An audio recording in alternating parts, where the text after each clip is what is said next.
And we see God's miraculous power delivered through the prophets. Naaman, you remember the story of Naaman? He had leprosy. Stuff's fallen off, and they said, go wash in the Jordan River 7 times. And he went down 6. 7th time he came up and he was healed.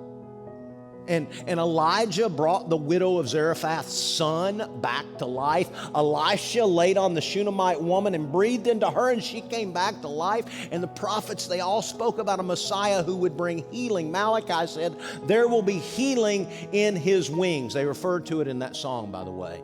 Healing in his wings. Why? Because the robe of a rabbi in Israel, the tassels on the bottom of the robes were known as wings. There'll be healing in the wings of this rabbi.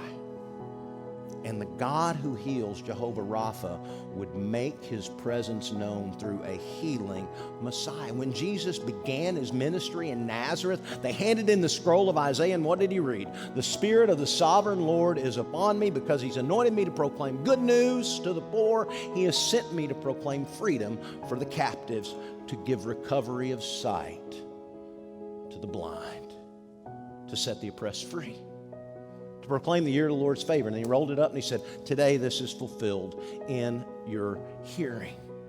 When John the Baptist was imprisoned and before he was beheaded, he wanted his disciples. He said, I think I gave my life for something that matters. I believe he's the Messiah, but Lord, forgive me, I doubt. And he sent his disciples to Jesus. And they went and asked, he said, we need to know. John needs to know, are you the one who was promised? And Jesus didn't say, yes, it's me. What he said was, you go and tell John. You go and tell John that the blind receive their sight, the deaf speak, or the mute speak, the deaf hear, the lame walk. You go and tell John. There's healing in the hands of Jesus. And we read about him casting out demons, which is probably their ancient way of saying they were delivered from mental illness and anxiety and fear.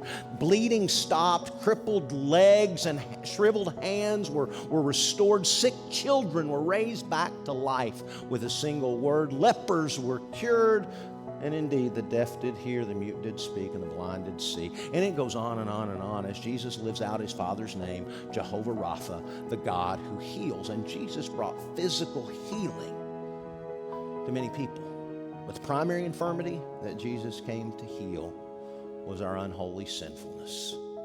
Set us free from sin, to heal our wounded hearts and mend our broken souls.